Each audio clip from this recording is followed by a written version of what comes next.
Le pont du cuirassé indomptable bourdonnait d'une efficacité tranquille, tandis que l'amiral Chen Weilin examinait les cartes stellaires déployées devant elle. La troisième force expéditionnaire patrouillait depuis 6 semaines, cartographiant les confins de l'espace exploré par l'homme. C'était un travail de routine, le genre de tâche qui rendait les jeunes officiers impatients et les vétérans reconnaissants du calme retrouvé. Le lieutenant Marcus Webb était assis à la station de communication, effectuant des balayages de fréquences standards.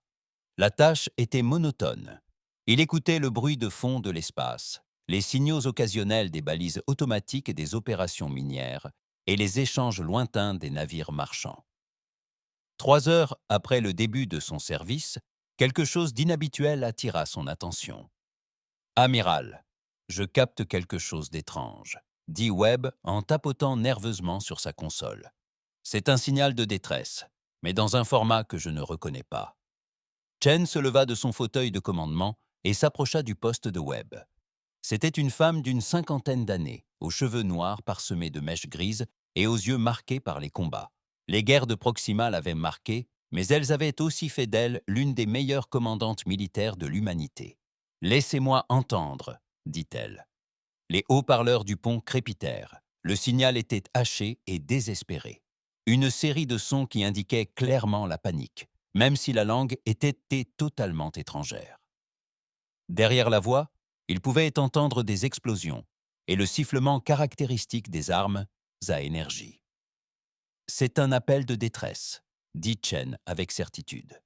« Commandant Hayes, mettez notre IA linguistique au travail.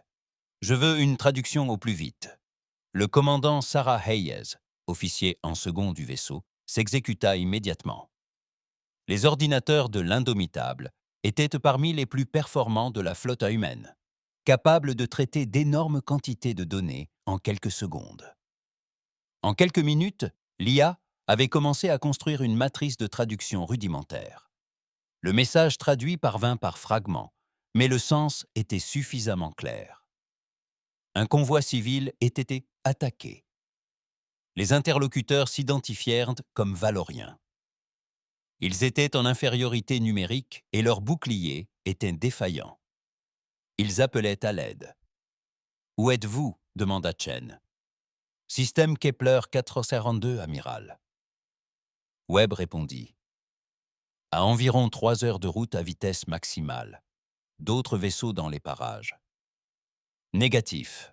Nous sommes le vaisseau le plus proche, à au moins 2 jours de là. » Chen resta silencieux un instant, pesant le pour et le contre. Le protocole était clair à ce sujet. La flotte unie de la Terre n'était pas censée intervenir dans les conflits impliquant des espèces extraterrestres, sauf si les intérêts humains étaient directement menacés. Leur mission était l'exploration et la défense du territoire humain, pas de jouer les héros pour des extraterrestres inconnus. Le commandant Hayes s'approcha d'elle. « Amiral, le règlement stipule que nous devons faire un rapport au commandement de la flotte et attendre leurs ordres. D'ici à ce que nous les recevions, ces civils seront morts, » répondit Chen d'une voix calme. Elle se tourna vers son équipage. Tous les regards étaient braqués sur elle, attendant sa décision. « Nous ne sommes pas venus ici pour faire des cartes. Nous sommes venus représenter l'humanité parmi les étoiles. Quel message envoyons-nous si nous ignorons un appel au secours ? Certains diront que cela signifie que nous nous occupons de nos affaires, rétorqua Hayes, jouant l'avocat du diable. Nous ne connaissons pas ces Valoriens. Nous ignorons qui les attaque et pourquoi. Il pourrait s'agir d'une opération de police légitime. Chen secoua la tête. Cela vous semble-t-il être une opération de police, commandant ? C'était la terreur dans leur voix. De plus, les assaillants ne s'identifient pas. Des pirates, très probablement. Elle prit sa décision. Helm mit le cap sur Kepler 442 à vitesse maximale, tous au poste de combat. Les sirènes d'alarme retentirent à bord. L'Indomitable naviguait en état de préparation réduit, mais tous les systèmes étaient désormais opérationnels. Les membres d'équipage se précipitèrent à leur poste. Les artilleurs chargèrent sans leurs armes. Les pilotes de chasse se précipitèrent vers leurs appareils. Les ingénieurs poussèrent pour mettre les réacteurs à pleine puissance. « Transmettez au reste de la flotte !» ordonna Chen. « Nous répondons à un appel de détresse. Attendez-vous à un contact hostile. » La troisième force expéditionnaire était composée de 7 vaisseaux. Le cuirassé Indomitable, 3 destroyers, nommés Thunder, Relentless et Striker, 2 frégates appelées Phantom Inspector et le porte-avions furtif Nightfall. C'étaient tous des vaisseaux vétérans, avec des équipages aguerris par des années de conflits. À l'approche du système Kepler 442, les données des capteurs commencèrent à se préciser. Le lieutenant de vaisseau James Park, officier tactique, afficha une représentation holographique du champ de bataille. 40 contacts, amiral. Ils encerclent 3 vaisseaux plus importants. Les gros vaisseaux correspondent à la configuration décrite dans l'appel de détresse. Ce sont forcément les transports valoriens. Quant aux 40 contacts, configuration inconnue, mais leur comportement est typique des pillards. Ils se relaient pour pilonner les boucliers du transport. En les manipulant, Chen serra les dents. Elle avait déjà vu ça pendant les guerres de Proxima. Les pirates et les pillards adoraient terroriser leurs victimes avant de les achever. Il ne s'agissait pas seulement de voler de la cargaison, mais aussi de semer la terreur. « Préparez-moi un profil de ces pillards », ordonna-t-elle.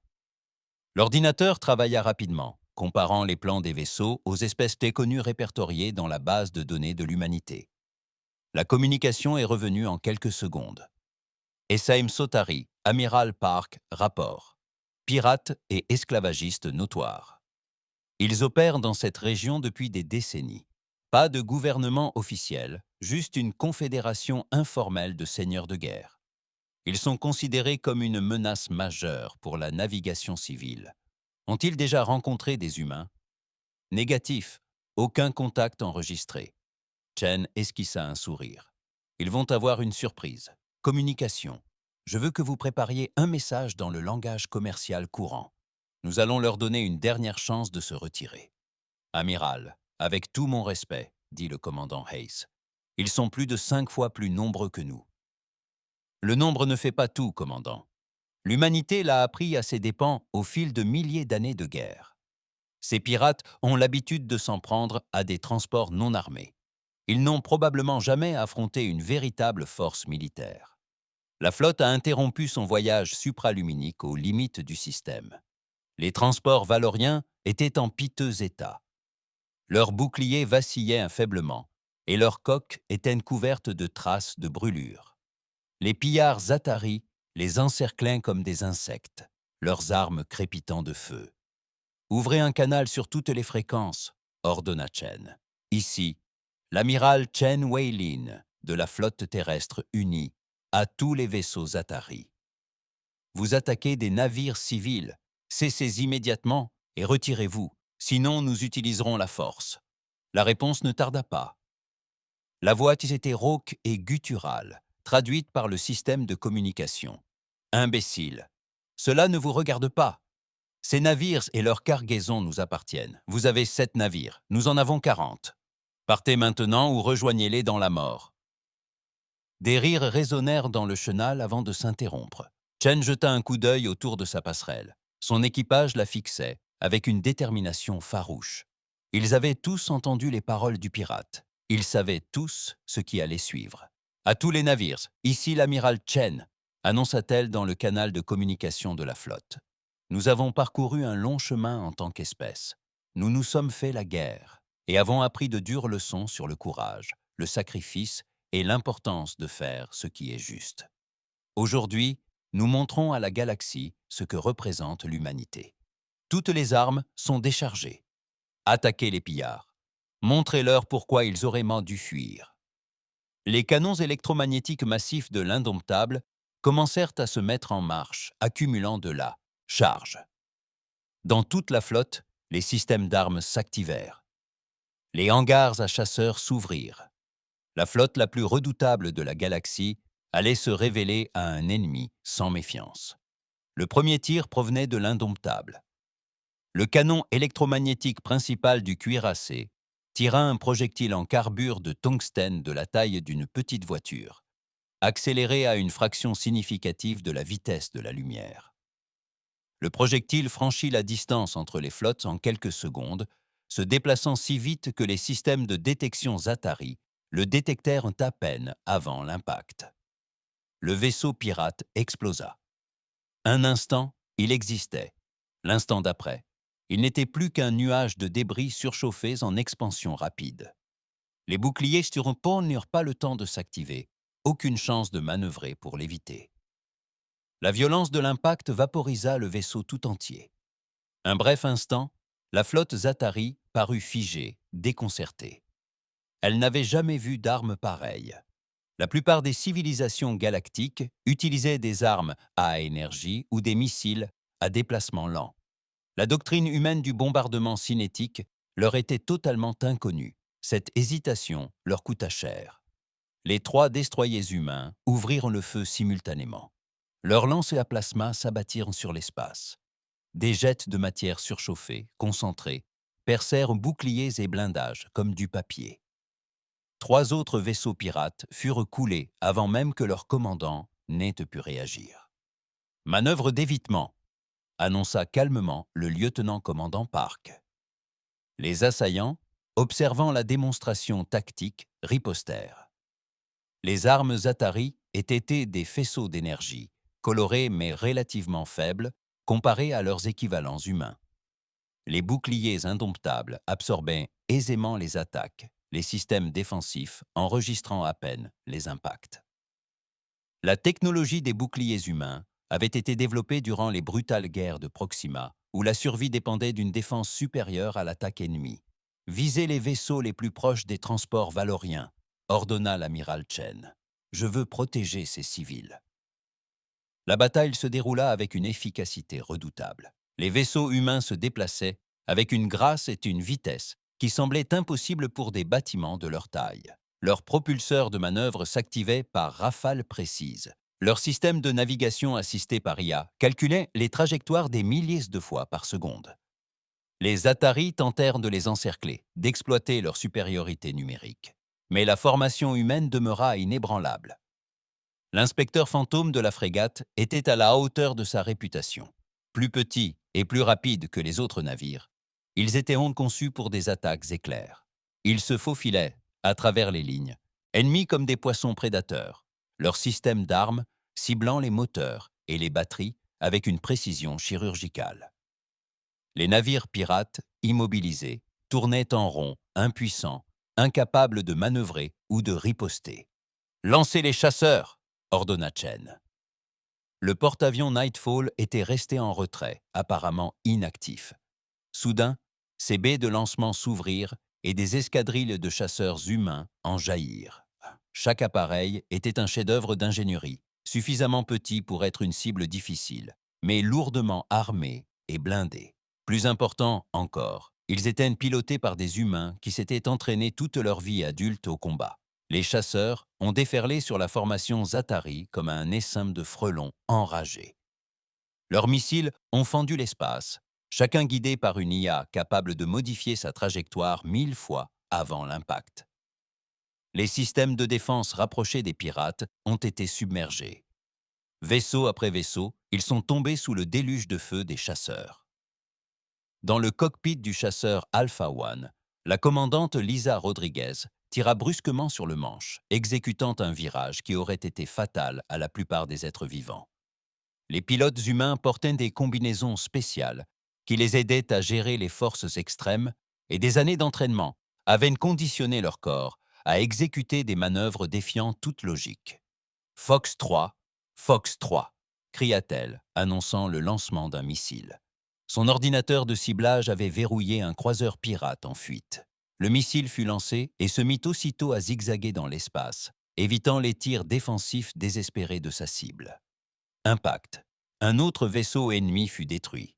« Commandant Alpha à tous les chasseurs, maintenez-les encerclés. Ne laissez personne s'échapper pour prévenir leurs camarades. » De retour sur la passerelle des Indomitables, l'amiral Chen observait le déroulement de la bataille avec un détachement professionnel. C'était pour cela que sa flotte avait été conçue. Des décennies de guerre avaient enseigné des leçons brutales sur l'efficacité au combat. Chaque système de ces vaisseaux avait été perfectionné à force d'essais et d'erreurs, payé du sang des générations précédentes. Amiral, les Ataris tentent de fuir, rapporta le commandant Hayes. Chen secoua la tête. Négatif. Il ne faut laisser personne s'échapper. Nous devons envoyer un message clair sur les conséquences d'une attaque contre des civils dans un espace protégé par l'humanité. C'était une décision froide, mais nécessaire. Si la rumeur se répandait que les humains étaient des proies faciles et que leurs avertissements pouvaient être ignorés, cela se reproduirait sans cesse. Mieux valait être craint que de voir périr d'autres innocents. Le grondement du destroyer, implacable et puissant, poursuivit les pirates en fuite. Leurs moteurs étaient plus puissants et leurs coques plus aérodynamiques que les navires Ataris. En quelques minutes, ils rattrapèrent les traînards. Le bref échange de tirs fut totalement unilatéral. Les forces ennemies furent réduites à 15 navires. Park rapporta que 10 tentèrent de se rendre et que 5 continuèrent le combat. « Acceptez la reddition des 10, déclara Chen. Désactivez leurs armes et leurs moteurs. Quant aux 5 autres, éliminez-les. » La bataille dura 18 minutes, du premier tir à la reddition finale des croiseurs de la série Authority Raiders de la série Forays. 33 d'entre eux furent détruits. 7 vaisseaux survécurent, et ce uniquement parce qu'ils s'étaient rendus immédiatement et sans réserve. La flotte humaine n'avait perdu aucun navire. Seuls les boucliers, réputés indomptables, avaient été égratignés. Tandis que les vaisseaux humains sécurisaient le champ de bataille, les transports valoriens restèrent sur place, leurs équipages observant la scène dans un silence stupéfait. Ils avaient appelé à l'aide sans rien espérer. Si quelqu'un n'était venu, il était resté là tout au long du combat, leurs équipages observant la scène dans un silence stupéfait. Ils avaient appelé à l'aide sans rien espérer. Si quelqu'un n'était venu, ils s'attendaient à de longues négociations, peut-être à une tentative symbolique pour repousser les pirates. Ce à quoi ils avaient assisté, c'était une annihilation totale, perpétrée avec une précision chirurgicale. « Ouvrez un canal avec les vaisseaux valoriens », ordonna l'amiral Chen. « Toute fréquence. Protocole de premier contact standard. » Le lieutenant Webb manipula sa console, puis acquiesça. « Canal ouvert, amiral. » Chen prit une inspiration, consciente que ses prochains mots constitueraient la première véritable rencontre de l'humanité avec une autre espèce. Ici, l'amiral Chen Weilin de la flotte terrestre unie. La menace immédiate a été neutralisée. Vos vaisseaux sont en sécurité. Nous sommes là pour vous aider. La réponse suivit un long silence. La voix était mélodieuse, presque comme un chant à plusieurs voix. Le logiciel de traduction hésita un instant avant de trouver une approximation. Nous sommes le Concordat valorien. Nous ne nous y attendions pas. Nous n'avons jamais rien vu de pareil. Qui êtes-vous? Que représentez-vous? Nous sommes des humains de la planète Terre. Nous avons reçu votre signal de détresse et y avons répondu. Vos vaisseaux ont-ils besoin d'assistance? Un autre silence. Oui, nos boucliers sont défaillants. Brèche dans la coque sur le pont 7 de l'Aube harmonieuse. Des victimes. Nous n'arrivons pas à y croire. Vous êtes venus. Personne n'est jamais venu auparavant. Ces derniers mots résonnèrent sur la passerelle. Le commandant Hayes croisa le regard de Chen et l'amiral y vit se refléter ses propres pensées. Dans quelle galaxie vivait-on pour qu'un appel de détresse reste sans réponse? Où l'humanité avait-elle émergé? Nous enverrons des équipes de réparation et du personnel médical, annonça Chen. Veuillez nous transmettre vos besoins atmosphériques et vos données médicales afin que nous puissions prendre en charge vos blessés. L'information parvint rapidement. Les Valoriens respiraient de l'oxygène, bien qu'ils préfèrent une humidité légèrement supérieure à celle des humains. Leur biologie était suffisamment compatible pour que les connaissances médicales humaines puissent être adaptées, moyennant quelques ajustements. Le commandant Hayes a organisé les équipes de secours. Chen a donné l'ordre. Je veux nos meilleurs ingénieurs et médecins sur place. Protocole de premier contact complet. Que chacun se tienne à carreau. Nous représentons ici toute l'humanité. Hayes acquiesça et commença à donner des ordres. En quelques minutes, les navettes étaient prêtes, les provisions chargées et les volontaires et organisés. Les équipages humains étaient impatients d'aider le sang encore brûlant de la bataille. L'amiral Chen se leva et rajusta son uniforme. « Je mènerai l'équipe jusqu'au vaisseau amiral Valorien. »« Commandant Hayes, vous avez la passerelle. »« Amiral, est-ce bien raisonnable? Nous ne savons rien de ces extraterrestres. » Chen esquissa un sourire. « C'est précisément pour cela que je dois y aller. Le premier contact est trop important pour être délégué. De plus, ils viennent de nous voir détruire 40 vaisseaux en moins de 20 minutes. Je pense qu'ils seront polis. » Tandis que Chen se dirigeait vers le hangar à navettes, elle songea à ce qui l'attendait. L'humanité venait de se révéler à la galaxie de la manière la plus spectaculaire qui soit. Il y aurait des conséquences, bonnes et mauvaises. Mais comme elle l'avait dit à son équipage, ils n'étaient pas venus dans l'espace pour se cacher. Ils étaient venus pour changer les choses. La navette de l'Indomitable s'amarra au vaisseau amiral Valorien, l'aube harmonieuse, dans un silence quasi absolu. L'amiral Chen se tenait dans le SA avec 6 autres personnes, 2 marines en armure complète, 2 ingénieurs, un médecin et le lieutenant Webb chargés des communications. Tous portaient leur uniforme de cérémonie impeccablement entretenu malgré des mois passés dans l'espace. La première impression était cruciale. La porte du SAS s'ouvrit et Chen découvrit pour la première fois une espèce extraterrestre. Les Valoriens étaient d'une beauté troublante. Ils se tenaient sur 4 pattes, le corps recouvert d'écailles nacrées aux reflets changeants selon la lumière.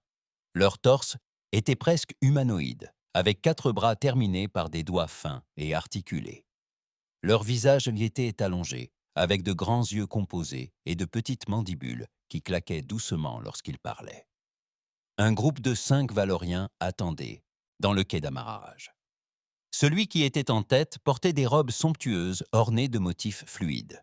Lorsqu'elle parla, sa voix s'éleva comme un doux mélange de tonalités, tel un petit chœur chantant à l'unisson. « Je suis la maîtresse de chœur Valnara, capitaine de ce vaisseau. Nous vous souhaitons la bienvenue à bord de l'aube harmonieuse, sauveur de la Terre. » L'appareil de traduction du lieutenant Webb fonctionnait à plein régime, convertissant le langage musical en anglais standard. Chen s'avança et esquissa une légère révérence, prenant soin de ne faire aucun geste qui puisse être offensant. « Je suis l'amiral Chen Weilin de la flotte de la Terre unie. Nous sommes honorés de faire votre connaissance, maître de chœur. Vos hommes sont-ils sains et saufs ?» Les mandibules de Velnara claquèrent, signe selon le logiciel de traduction de détresse. « Nous avons des pertes. 17 morts, 32 blessés. Nos services techniques ont été durement touchés. Sans votre intervention, nous serions tous morts ou réduits en esclavage d'ici 1 heure. » Chen fit un signe de tête à son médecin. Le docteur Patel était spécialisé en médecine d'urgence. Si vous pouvez lui montrer vos blessures et lui fournir des informations de base sur la physiologie valorienne, elle fera tout son possible pour vous aider. Le docteur Maya Patel s'avança, son scanner médical déjà en main. Un autre valorien, portant ce qui semblait être des marques médicales, s'approcha nerveusement. Les 2 médecins s'éloignèrent ensemble, communiquant par gestes et grâce à l'appareil de traduction. « Nos ingénieurs peuvent-en s'occuper des brèches dans la coque ?» proposa Chen. « Nous avons apporté du matériel de réparation. »« Vous êtes trop généreux, » dit Velnara. « On ne peut pas rendre l'appareil sans rien attendre en retour. C'est ce que font les espèces civilisées. Elles s'entraident. » Le langage corporel de Velnara trahissait sa confusion. Ses écailles prirent une teinte bleu profond. « Veuillez excuser ma surprise, amiral. » Surprise, amiral. D'après notre expérience, aucune espèce n'aide sans rien attendre en retour.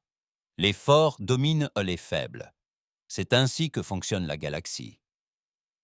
Chen sentit un poids froid l'envahir.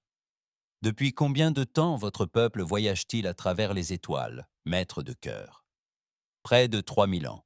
Nous avons visité des centaines de mondes, commercé avec des dizaines d'espèces, et durant tout ce temps, nous avons appris que le concordat valorien est considéré comme faible.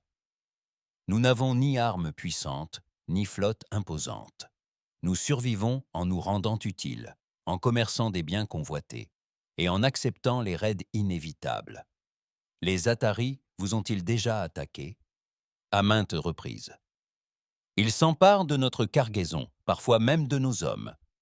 Nous le signalons aux autorités galactiques, mais rien ne change. L'hégémonie très lent, la force militaire, la plus puissante de l'espace connu, nous dit que c'est naturel. Les faibles doivent accepter leur sort. La mâchoire de Chen se crispa. Elle avait combattu dans 3 guerres, vu plus de morts que quiconque ne devrait, mais elle avait toujours cru que c'était pour une bonne raison, pour protéger les innocents, pour défendre ceux qui ne pouvaient se défendre eux-mêmes.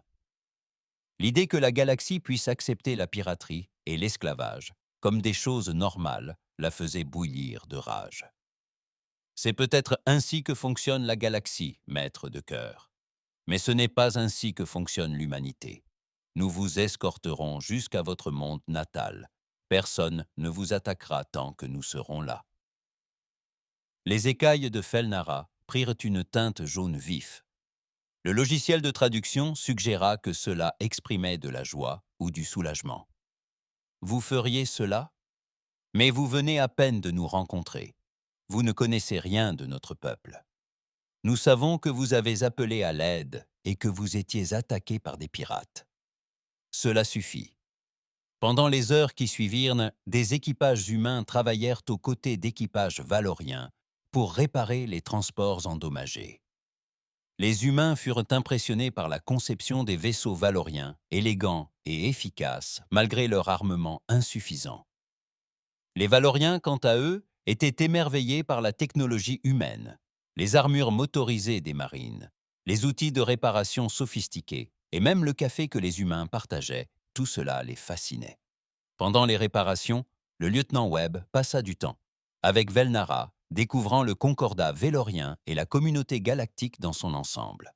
Ce qu'il découvrit le perturba profondément, et il en fit rapport à l'amiral Chen. Amiral, selon Velnara, des milliers d'espèces peuplent cette partie de la galaxie. La plupart sont regroupées en une douzaine de grandes puissances. Les plus importantes sont l'hégémonie Trélin, à vocation essentiellement militaire, l'empire morphidien, axé sur le commerce, et le collectif cristallin, une sorte d'esprit collectif. Et où est-ce que les humains se situent dans tout ça? Demanda Chen. Pas nous, du moins pas encore. Les Valoriens n'ont jamais entendu parler de nous. La Terre est aux confins de l'espace exploré.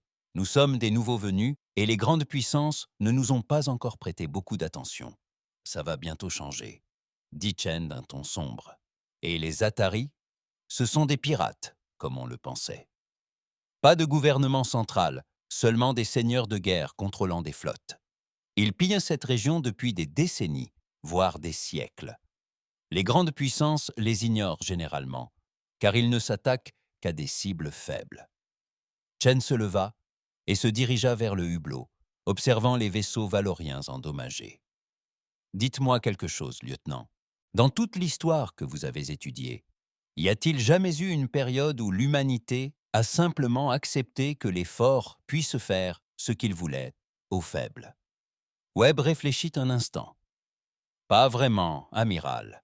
Même dans nos heures les plus sombres, il y a toujours eu des gens qui ont lutté contre la tyrannie et l'oppression. C'est un peu dans notre nature. » Exactement. Et je ne vois pas pourquoi cela changerait simplement parce que nous sommes dans l'espace maintenant. Quelques heures plus tard, le docteur Patel est revenu faire son rapport. « Amiral, tous les Valoriens blessés sont dans un état stable. Leur biologie n'est en réalité pas si différente de celle des arthropodes terrestres. J'ai pu adapter nos protocoles de traumatologie grâce à l'aide de leur personnel médical. Nous avons sauvé 3 personnes qui seraient décédées autrement. Bon travail, docteur. Amiral, il y a autre chose. J'ai parlé avec leur personnel médical au sujet des Ataris. Apparemment, les pirates ne se contentent pas de voler des cargaisons. Ils prennent aussi des gens, des esclaves. Le médecin valorien m'a dit qu'ils avaient perdu des centaines des leurs au fil des ans lors de raids. Chen ferma les yeux un instant. L'esclavage. Bien sûr. Là où il y avait des pirates, il y avait toujours de l'esclavage. A-t-elle précisé où il les emmène? À divers endroits. Apparemment, Il existe un véritable marché noir d'esclaves dans cette partie de l'espace. Les Ataris possèdent une base principale quelque part en territoire inexploré, où ils vendent des personnes aux enchères. Donnez-moi tout ce que nous savons sur les opérations Zatari, ordonna Chen. Localisation, mouvement de vaisseau, absolument tout. Et établissez-moi un canal sécurisé avec le commandement de la flotte. Ils doivent être informés de ce que nous avons découvert. Une fois les réparations terminées, l'amiral Chen avait pris plusieurs décisions. La flotte escorterait les Valoriens jusqu'à leur foyer, ce qui prendrait environ une semaine. Pendant ce temps, elle rédigerait un rapport complet sur la situation galactique à l'intention du commandement de la flotte. Elle recommandait un renforcement immédiat des patrouilles dans cette région, ainsi qu'une procédure officielle pour répondre aux appels de détresse d'espèces extraterrestres. Elle savait également que la destruction de 7 vaisseaux humains venait de bouleverser l'équilibre des forces. Dans cette partie de l'espace, les Ataris avaient pénonné perdu 33 vaisseaux. Un tel acte ne serait ni oublié ni pardonné. Tôt ou tard, il y aurait des représailles. Mais Chen avait renvoyé l'un des vaisseaux pirates capturés vers l'espace de Zatari, avec un message chargé dans son ordinateur. Le message était simple. L'humanité protège les innocents. Attaquer des vaisseaux civils est à vos risques et périls. Alors que la flotte humaine s'apprêtait à quitter le convoi vélorien, Velnara demanda une dernière entrevue avec l'amiral Chen. Ils se rencontrèrent dans le salon d'observation de l'Aube harmonieuse, une magnifique pièce circulaire aux fenêtres ouvertes sur l'espace. « Amiral Chen, je tiens à vous remercier encore d'avoir sauvé mon peuple, » dit Valnara. « Mais je dois aussi vous mettre en garde. Les Ataris ne pardonnent pas les insultes. Vous les avez profondément blessés. Ils chercheront à se venger. »« Qu'ils viennent, » répondit Chen, « nous serons prêts, vous ne comprenez pas. Ils n'enverront pas seulement une troupe de pillards. Ils rassembleront leurs seigneurs de guerre et déploieront tout leur arsenal, des centaines de vaisseaux. » Chen sourit, mais son sourire était dépourvu de toute ironie. Maître de cœur. L'humanité a passé la majeure partie de son histoire à se déchirer. Nous avons connu 2 guerres mondiales qui ont fait des millions de morts. Nous avons failli détruire notre propre planète à plusieurs reprises.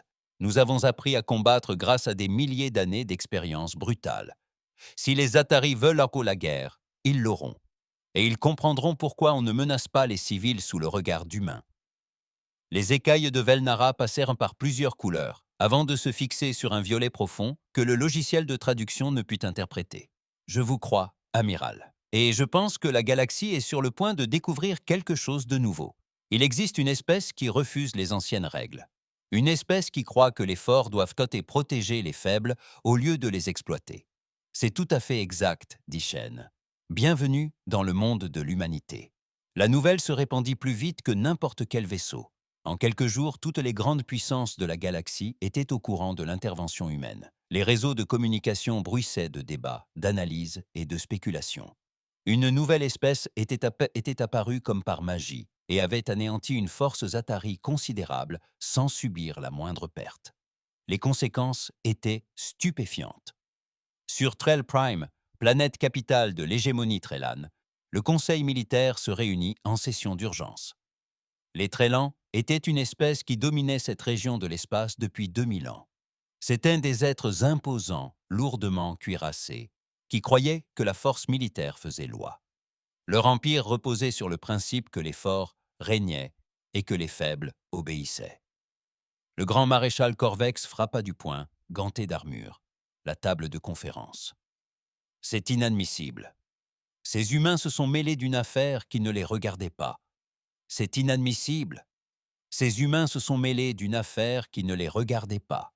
Ils ont violé l'ordre naturel. » « Quel ordre naturel ?» demanda le général diplomate Trell, l'un des rares Trellans à préférer le dialogue au combat. Celui où les pirates attaquent les civils et où l'on reste les bras croisés, sous prétexte que surveiller les régions périphériques est trop compliqué.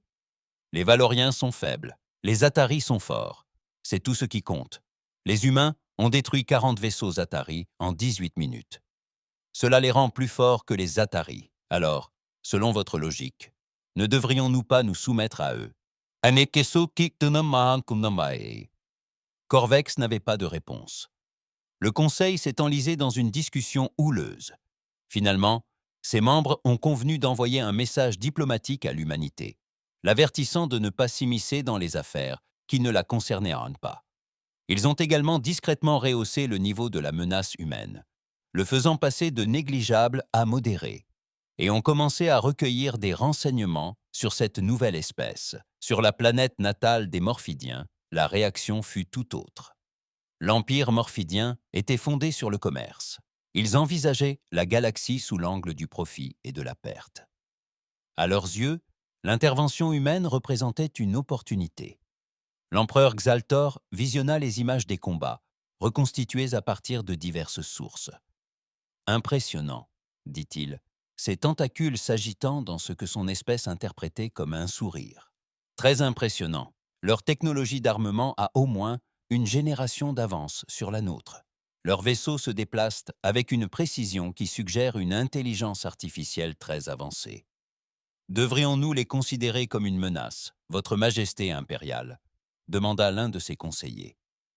Une menace. Non, une opportunité. Envoyez immédiatement une délégation commerciale dans l'espace habité. Proposez-leur un partenariat économique. S'ils sont aussi puissants que ces images le laissent entendre, nous les voulons comme alliés, pas comme ennemis. De plus, s'ils sont réellement soucieux de protéger la navigation civile, c'est une bonne chose pour les affaires. Les pirates nuisent au commerce. Le collectif cristallin, une conscience collective répartie sur des milliers de corps cristallins, a analysé la situation avec une logique implacable. Les humains constituaient une variable qui n'avait pas été prise en compte dans la planification stratégique à long terme du collectif. Les variables étaient dangereuses, il fallait les comprendre et les catégoriser. Le collectif envoya des vaisseaux éclaireurs vers l'espace humain pour observer et recueillir des données. Il commença également à effectuer des simulations afin de prédire comment les humains modifieraient l'équilibre des pouvoirs dans la galaxie. Les résultats étaient préoccupants. Chaque simulation qui supposait que les humains persisteraient dans leur comportement interventionniste a engendré des bouleversements importants de l'ordre galactique. Pendant ce temps, dans l'espace Zatari, le seigneur de guerre Krish, le déchiqueteur rassemblait ses forces. Son quartier général personnel était creusé dans un astéroïde, une forteresse regorgeant d'armes et de soldats. Assis sur son trône de commandement, il contemplait les images de ses vaisseaux détruits par les humains, et sa rage grandissait à chaque visionnage. « Ils osent, grogna-t-il. Ils osent attaquer mes guerriers, m'humilier devant toute la galaxie. » Son second, un vétéran balafré nommé Takresh, se tenait non loin de là. « Monseigneur, peut-être devrions-nous faire preuve de prudence. Les humains ont détruit nos vaisseaux sans difficulté. Leur technologie est supérieure. » Krish pivota et frappa Takresh au visage, avec une telle force qu'il s'écroula. « Tu es un lâche. Nous sommes plus nombreux. Nous avons des alliés. Nous avons des guerriers qui pillent ces routes spatiales depuis des générations. Et les humains qu'ont-ils ? 7 vaisseaux. 7. Monseigneur, ces 7 navires ont détruit 40 des nôtres, parce que nos guerriers ont été surpris, parce qu'ils n'étaient pas préparés. Cette fois sera différente. » Krish se leva et s'adressa aux seigneurs de guerre rassemblés qui avaient répondu à son appel. « Les humains ont commis une erreur. Ils nous ont montré leur force, mais ils ont aussi révélé leur faiblesse. Ils se soucient des civils, ils protègent les faibles. C'est une folie que nous pouvons exploiter. » Le plan de Krish était d'une brutalité simple. Il rassemblerait tous les vaisseaux possibles, non seulement ceux de sa propre flotte, mais aussi ceux des autres seigneurs de guerre Zatari et des groupes de mercenaires de toute la région. Il localiserait les colonies humaines et les attaquerait. Il massacrerait leurs civils jusqu'à ce qu'ils comprennent que s'en prendre aux Zatari avait des conséquences. « Prévenez nos alliés, » ordonna Krish. « Dites aux compagnies de mercenaires qu'il y a de l'argent à gagner. Dites aux autres seigneurs de guerre que les humains se sont faits nos ennemis. Nous rassemblerons la plus grande flotte jamais réunie et nous les écraserons. Alors, toute la galaxie saura qu'il ne faut pas se frotter aux Atari. » Sur Terre, l'amiral Chen se présenta devant le Conseil de la Terre unie pour faire rapport. La salle du Conseil était comble, remplie de représentants de toutes les nations ayant contribué au programme spatial. Ils l'écoutèrent net en silence décrire le sauvetage, la bataille et ce qu'elle avait appris sur la communauté galactique. En résumé, conclut Chen, nous sommes entrés dans une galaxie où l'esclavage est toléré, où la piraterie est considérée comme acceptable et où les forts s'en prennent aux faibles en toute impunité. Les grandes puissances ont bâti leur civilisation sur ces fondements et elles voient d'un mauvais œil que nous les ayons remises en question. Le président du Conseil, David Okafor, se pencha en avant. Amiral Chen, vous avez outrepassé vos fonctions. Votre mission était l'exploration, non l'intervention militaire dans des conflits extraterrestres. Avec tout le respect que je vous dois, monsieur, ma mission était de représenter l'humanité parmi les étoiles. Lorsque nous avons entendu un appel de détresse, nous avions le choix. Nous pouvions l'ignorer et montrer à la galaxie que les humains sont des lâches qui se cachent quand les autres ont besoin d'aide. Ou nous pouvions répondre et leur montrer ce que représente l'humanité. Et vous avez choisi de potentiellement déclencher une guerre interstellaire. J'ai choisi d'agir correctement et je referai le même choix. La salle du Conseil s'est enflammée de débats. Certains représentants ont salué le courage moral de Chen et ont affirmé que l'humanité devait prendre position. D'autres l'ont condamné pour avoir mis des vies humaines en danger et s'être potentiellement attiré les foudres de puissantes civilisations extraterrestres. Le débat fit rage pendant des heures, jusqu'à l'arrivée de nouveaux rapports de renseignement. Les Atari rassemblaient une flotte immense. Des groupes de mercenaires venus des quatre coins de la galaxie les rejoignaient, et leur cible semblait être la station Arcturus, l'un des principaux avant-postes et chantiers navals de l'humanité. Un silence de mort s'installa dans la pièce, tandis que la gravité de la situation s'imposait. Ce n'était plus une simple hypothèse. La guerre était imminente. Combien de vaisseaux rassemble-t-il ? Demanda le président du Conseil. Environ 200 vaisseaux Atari, plus une cinquantaine de navires de guerre mercenaires, répondit l'amiral Grant Harrison, chef du renseignement de la flotte. Ils prétendent également bénéficier du soutien de certains éléments de l'hégémonie Trélin, mais nous ignorons s'il s'agit de la vérité ou de simple propagande. Pouvons-nous nous défendre contre cela ? L'amiral Harrison regarda Chen. Amiral Chen, votre évaluation honnête. Pouvons-nous tenir la station Artura face à un tel nombre ? Chen se leva et croisa le regard de tous les présents. La station Artura face à un tel nombre. Chen se leva et croisa le regard de tous les présents. Seul ? Non, 7 vaisseaux ne peuvent pas tenir contre 250. Mais nous n'avons pas que 7 vaisseaux. Nous avons toute la marine de la Terre unie. Et je connais nos hommes, nos vaisseaux et nos capacités. Si vous autorisez la mobilisation générale, si vous nous permettez de déployer tous nos vaisseaux de guerre à la station Artura, alors oui, nous pouvons gagner. À quel prix ?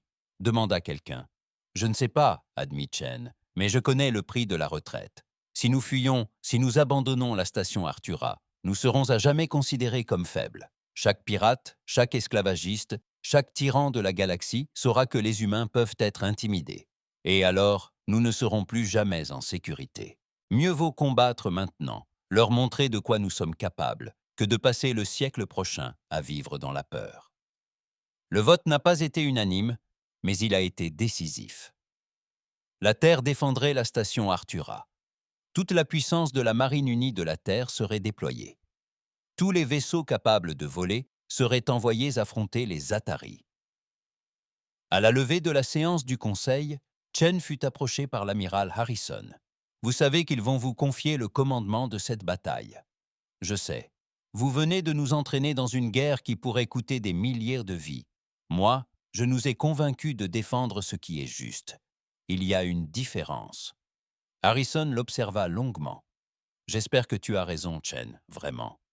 Car si tu te trompes, la première impression que l'humanité laissera sur la galaxie sera notre extinction. » Chen retourna à bord de l'Indomptable avec de nouveaux ordres. La troisième force expéditionnaire serait l'avant-garde, la première ligne de défense. Mais il ne serait pas seul. Tous les chantiers navals de l'espace humain tournaient à plein régime. Tous les vaisseaux de patrouille étaient rappelés. Les réserves étaient mobilisées. Le message fut diffusé sur tous les canaux militaires humains. Préparez-vous à la guerre. 3 semaines après le sauvetage du convoi valorien, l'amiral Chen se tenait sur la passerelle de l'Indomptable et contemplait la plus grande flotte humaine jamais rassemblée. 317 vaisseaux de guerre étaient stationnés dans l'espace autour de la station Arcturus, leur feu de position traçant un champ d'étoiles dans l'obscurité. Tous les vaisseaux disponibles avaient répondu présent. Tous les équipages étaient prêts. La flotte représentait toute la puissance militaire de l'humanité. Il y avait 28 cuirassés, leurs coques massives hérissées d'armes. Il y avait 63 destroyers, élégants et rapides. Il y avait 92 frégates, des navires plus petits conçus pour la vitesse et la manœuvrabilité. Il y avait 41 porte-avions, chacun chargé de chasseurs. Et il y avait 93 navires de soutien, dont des navires hôpitaux, des navires de ravitaillement et des docks de réparation mobiles. Rapport de situation. Chen commandait. La commandante Hayes se tenait à son poste habituel. Amiral, tous les vaisseaux sont prêts au combat. Le réseau de défense extérieure est actif. Les chasseurs patrouillent en formation.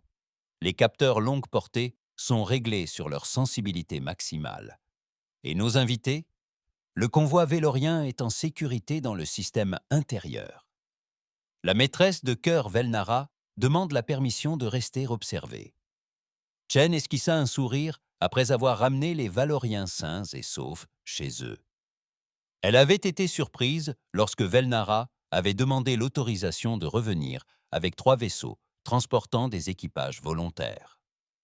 Les Valoriens souhaitaient assister à la bataille pour voir si l'humanité pouvait réellement résister aux forces qui se rassemblaient contre elle. Autorisation accordée.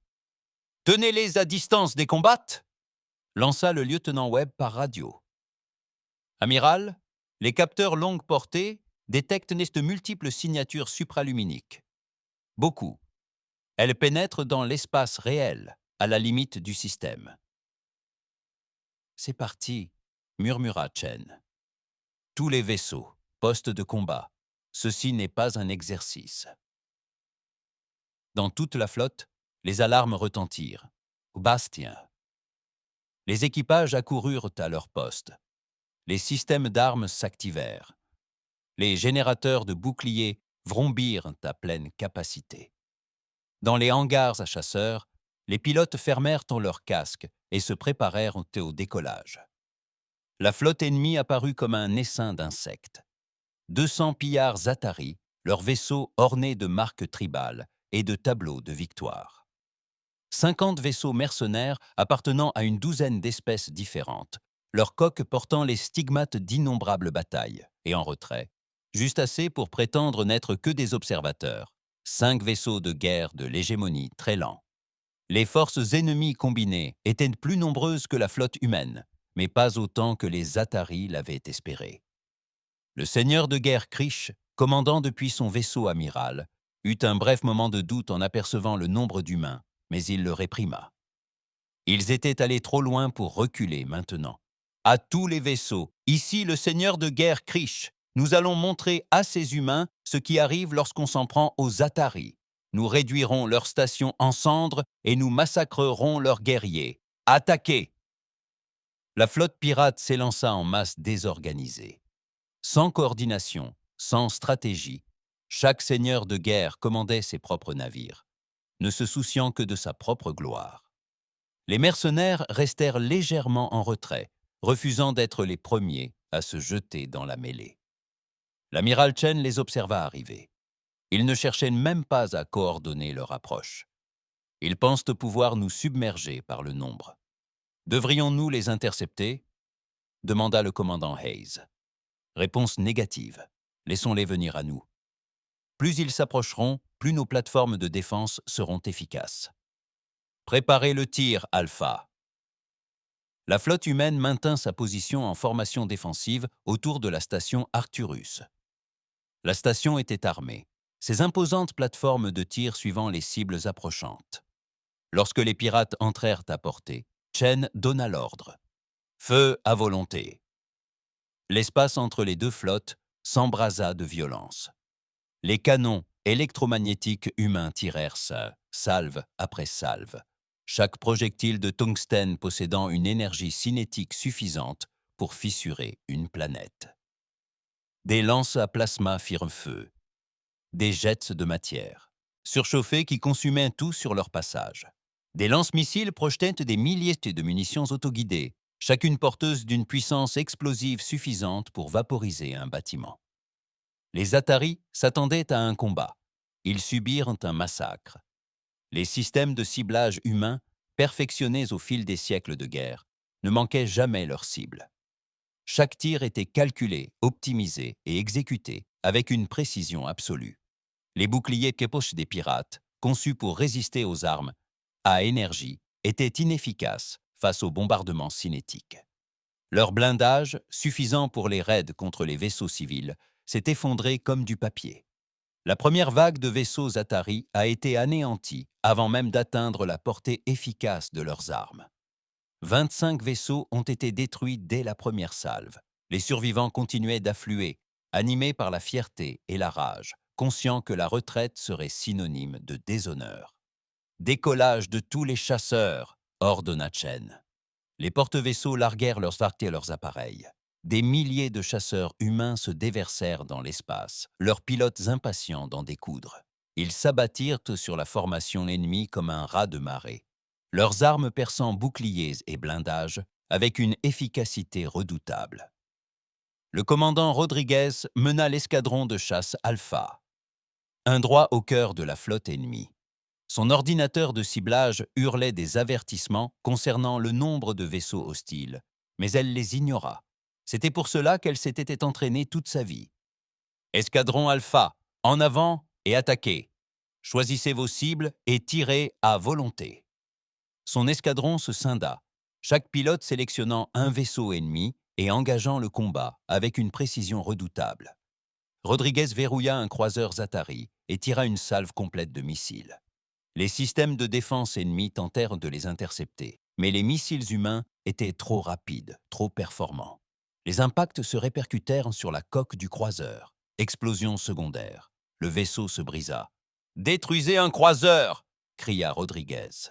Passant à la cible suivante, la bataille sombra dans le chaos. La flotte humaine conserva sa formation, mais les Atari manquaient de discipline. Des seigneurs de guerre isolés, en quête de gloire, chargèrent pour être fauchés par le feu coordonné des forces humaines. Voyant la tournure désastreuse de la bataille, ces mercenaires commencèrent à battre en retraite. Certains tentèrent ma sainte même de fuir le système. Les destroyers humains, plus rapides et plus maniables, les traquèrent. Sur son vaisseau amiral, le seigneur de guerre Krish vit ses rêves de conquête se réduire en cendres. Il avait déployé la plus grande flotte qu'il pouvait rassembler, et les humains étaient en train de la détruire. Ses guerriers tombaient, ses alliés fuyaient, et le vaisseau humain semblait invincible, ses boucliers absorbant tout ce que ses armes pouvaient lui lancer. « Concentrez vos tirs sur leur vaisseau amiral, » ordonna-t-il. « Si nous parvenons à tuer leur chef, ils s'effondreront. » 30 vaisseaux Atari braquèrent leurs armes sur l'Indomptable. Rayons d'énergie et missiles convergèrent vers le cuirassé. Un instant, on crut qu'ils allaient réellement endommager l'immense vaisseau humain. Mais l'Indomptable était conçu pour être le fer de lance de l'humanité. Ses boucliers tinrent bon. Son blindage multicouche et renforcé absorba des impacts qui auraient détruit des vaisseaux moins résistants. Et ses armes ne cessèrent jamais de tirer. L'amiral Chen sentit le vaisseau trembler sous le déluge de feu. Rapport des dégâts. Bouclier réduit à 60%. Dommages mineurs à la coque extérieure. Tous les systèmes principaux sont fonctionnels. Riposté. Toutes les armes. L'Indomptable gronda comme le tonnerre. Son canon électromagnétique principal tira 4 fois en succession rapide. Chaque tir détruisant un vaisseau ennemi. Ses lances à plasma balayèrent la formation ennemie, tels les doigts d'un dieu courroucé. Ces tubes lance-missiles enchaînèrent d'un les salves jusqu'à ce que l'espace autour des vaisseaux ennemis soit saturé d'explosions.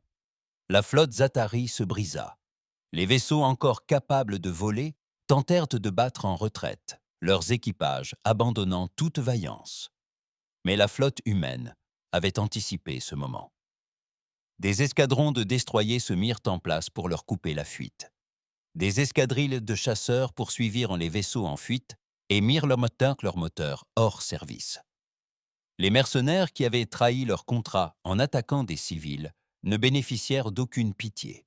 En moins d'1 heure, la bataille était terminée. Sur les 200 vaisseaux Atari qui avaient attaqué, 164 furent détruits. 23 furent capturés, leurs équipages se rendant sans condition. Seuls 13 s'échappèrent, et ce uniquement parce qu'ils se trouvaient à l'arrière de la formation et avaient fui au premier signe de danger. La flotte mercenaire connut un sort à peine plus enviable. 38 de leurs 50 vaisseaux furent détruits ou capturés. Les survivants lancèrent des appels désespérés à la clémence, affirmant avoir été induits en erreur quant à la nature de leur cible. Quant aux 5 vaisseaux de l'hégémonie Trélin, ceux qui étaient restés en retrait pour observer, ils firent demi-tour et s'enfuirent sans tirer un seul coup de feu. Ils en avaient assez vu.